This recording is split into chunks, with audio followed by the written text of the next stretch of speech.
तिने शब्द शब्द गोळा करून आणलेत सगळीकडून. असं म्हणतात की आई गृहिणी आहे, असं प्रणव दादा मला म्हणाला. अवघं घर जिचे ऋणी ती गृहिणी, आणि ग्रहहित जपणारी, ग्रहहिताय म्हणून समर्पण, आयुष्याचं समर्पण केलेली ग्रहहिताय अशी ही लक्ष्मी. लक्ष्मीच्या पावलांनी आलेली, सरस्वतीच्या गुणांनी एवढं छान मुलांना घडवलेली आणि अन्नपूर्णेच्या हातांनी सगळ्यांचं भरण पोषण करणारी ही माऊली सुलभा यांच्या आयुष्यातला हा आनंदी क्षण, गृहिणी पद स्वीकारून सुद्धा आज इतका मानाचा आनंदाचा क्षण मुलांच्या संस्कारांमुळे त्यांच्या आयुष्यात आला.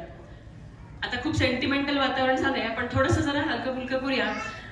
मित्रमंडळी आहेत ना, आणखी कोणी वाढलेत तर मला त्यांना जरा जॉईन व्हा, म्हणजे मला जरा सपोर्ट करता येईल. आता लग्न कसं जमलं, मला काही प्रश्न विचारायचे त्यांना. आणखी एक माईक आहे का? माईक देता? मगाशी दोघंही म्हणाले की बाबा खूप स्ट्रिक्ट आहेत. नेहा म्हणाली बाबा दाखवत नाहीत, पण त्यांच्या डोळ्यात आज स्पष्ट दिसते. डोळे लाल झालेत पण आनंदाने झालेत. त्यांना तो आनंद दाखवता येत नाही, व्यक्त करता येत नाही. आणि ती म्हणाली कधी त्यांनी बहुतेक पुष्पा सिनेमा लग्नापूर्वीच बघितला होता का? का हो सर, तुम्हाला काही स्वप्न पडलं होतं का असा काही पुढे एक सिनेमा येणार आहे, झुकेगा नाही? बर, लग्न कसं जमलं होतं तुमचं? आमचं लग्न अरेंज मॅरेज. अरेंज मॅरेज, पण कुठून स्थळ आलं होतं, कोणाकडून आलं होतं? तर समाजामध्ये आता स्थळ म्हणजे इथं रवी कोले नावाचा एक मुलगी आहे. कोण आहेत रवी दादा? रवी कोले, त्यांच्यापासून सुरुवात झाली. आपण त्यांच्यासाठी टाळ्या वाजवायत का? कारण आपल्या संस्कृतीमध्ये असं म्हणतात, वेल मांडवावर चढवावी आणि मांडव सजवावा. आणि असा हा मांडव खूप छान पद्धतीने सजवण्याचं त्यांना सुचलं आणि ही जोडी आज इथपर्यंत आली. कोल्हे दादांकडून तुमचं हे स्थळ? आमचं सासरवाडी कोल्हेच आहे, ते त्यांच्याच घरात. अच्छा, नाही माझ्यासाठी दादा म्हणून त्यांच्यामुळे स्थळ आलं. तुमच्याच घरातून हे स्थळ गेले होते. बरं, ही बातमी इथून लीक झाली, कोल्हे फॅमिलीतून. आता हीच मुलगी करायची असा का विचार केला तू? आता त्यांनी सांगितलं ते लग्नातून पळून गेले नाही, म्हणजे कुठेतरी विचार होता की त्या गावात त्या आदल्या दिवशी मीच गेलो. अरे बापरे, चौकशीला मीच गेलो, त्यामुळे मला प्रश्नच नव्हता, माहितीच होतं, त्यांनी सगळी माहिती दिली होती. तुम्ही राष्ट्रीय तपास यंत्रणेत पाहिजे होतं खरं तर. म्हणजे बिनधास्तपणे पाकिस्तानमध्ये पण जाऊन आला असता. खरं सांगू का, थोडासा इमोशनल विषय आहे. माझे वडील मी 5वीत असताना पासून वारले, त्यामुळे करणारा कोणी नव्हतं. माझ्या भावाचंही, मोठ्या भावाचंही मीच ठरवलं. हे मला समजलं. लहानपणापासून खूप कष्टात दिवस काढले आणि त्या कष्टाचं फळ कधी द्यायचं, कसं द्यायचं हा प्रश्न आमच्या पुढे होता. म्हणून प्रणवनी आणि निहानी हा आनंदाचा घाट घातलाय आणि थाट मांडलाय असं आपण म्हणूया. हाच प्रश्न तुम्हाला हाच मुलगा करायचा असं का वाटलं? बघा, लगेच माहिती दिला त्यांनी. किती उत्सुकता आहे त्यांना ऐकायची. त्याचं काय माहितीये का, आमच्या वेळेस काही असं हेच नव्हतं की हा करायचा हा नको, असं काही पद्धतच नव्हती तेव्हा. जेव्हा फोन तर नव्हतेच, आई वडिलांनी सांगितलं हा मुलगा आहे, लग्न करायचं आहे, त्यांना आवडलं, झालं. पण तरी पण 1% असं चहा देताना असं वर वगैरे बघितलं असेल? नाही बघितलं. माझ्या आईचा घर एवढं म्हणजे खानदान एवढं काही, माझ्या 7 आजोबांचं कुटुंब आहे. आणि म्हणजे आम्ही भरपूर बहिणी, जवळपास 8-10 बहिणी. सगळ्यांच्या लग्न करताना सगळे आजोबा, मग त्यांची मुलं म्हणजे माझे वडील, मोठे बाबा, चुलते वगैरे सगळे. मग पद्धत अशी होती की जर मुलगा बघायला यायचं म्हटलं एका मुलीला, तर सगळे आजोबा बसणार, सगळे काके चुलते बसणार. मग मुलगा आल्यानंतर मग मुलगी चहा घेऊन येणार. मग ते वरती बघण्याची काही हेच नव्हतं. आणि त्या दादांची उंची एवढी, माझ्या बहिणी आहेत सगळ्या, त्या दादांची हाईट पण एवढी, त्यांनी किती मान वर केली तर ते दिसणारच नाही. हा पण एक इश्यू आला असेल तुम्हाला. पण मी सांगू का, ज्या काळात लग्न झाल्यानंतर आपल्याला बायको दिसायची, त्या काळानंतरची ही पिढी, आणि जेव्हा 10 लोकांच्या 10 नजरेतून, 10 विचारातून जेव्हा एखादं लग्न जमतं तेव्हा ते इथपर्यंत येतं.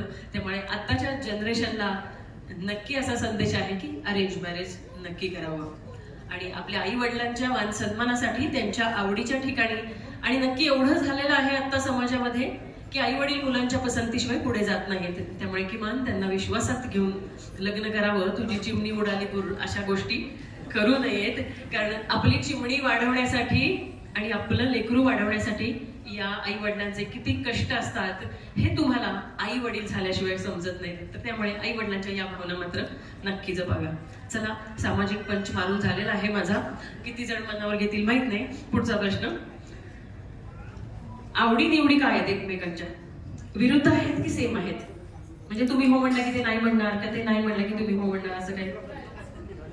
कधी कधी होतं दोघांचं हे, पण बहुतेक तर आमचं दोघांचं विचार जुळतात. हे फार भारी आहे. किती जणांचे विचार जुळतात हो इथं? किती जणांचे जुळतात? माझे तर जुळतात बाबा. अहो, जुळतात, तुम्ही हात वर करा. बघा, मी तुम्हाला सगळ्यांच्या समोर त्यांना हात वर करायला लावून आमचं जुळतं हे कन्फर्म करून टाकलेले. भांडण कोण करतं आधी? मग मी म्हणून टिकले, अशा टिकल्या किती वेळा वाजवतात? तसं नाही कधी. तसं नाही वाजवत का? अरे वा, किती विश्वास आहे. आणि मी म्हणून टिकले, प्रत्येक बाईला असं वाटतं मी म्हणून टिकले. पण मी म्हणून टिकले असं नाही म्हणत मी त्यांना. कितीही भांडले आणि कितीही मला हे केलं तरी 7 जन्म याच डोक्यावर. याच डोक्यावर अजून एकदा. बरं, तरीच कदाचित परमेश्वराने त्यांना हाईट एवढी दिलेली आहे. आणि विचारांची समृद्धी आणि विचारांची हाईट सुद्धा परमेश्वराने या दोघांना तेवढीच दिली आहे की जसं नेहा म्हणाली, भांडण झालं, यांना वाटतं आता काही खरं नाही, बॅगा वगैरे भरावे का आपल्या मामाकडे जाण्यासाठी, का यांच्या भराव्या, तर थोड्या वेळाने चहा बिस्किट. म्हणजे नवरा बायकोची भांडणं असं म्हणतात, चहाच्या कपातलं वादळ चहाच्या कपातच संपावं आणि ह्या खरा आदर्श तुमच्याकडून घ्यावा. कांद्या पोह्यांचा कार्यक्रम कुठे झाला होता? अच्छा. आणि एक प्रश्न जर विचारला, यांच्यासोबत फिरायला जायचं असेल, तुमच्याकडे कोणती गाडी आहे? 2 व्हीलर? आता मी पर्याय देते. बुलेटवर? आमच्या लग्नाच्या वेळेस स्कूटर. अच्छा. हमारा बजाज का? हमारा बजाज. बघा, हमारा बजाजची जाहिरात पण खूप सुंदर होती बरं का. एक सुखी कुटुंब कसं शेवटपर्यंत पुढे जातं, ती बजाजची खासियत होती. पुढे 2 मुलं मागे बसत होती, मागे पण चांगलं फॅमिलीसह बसता येत होतं.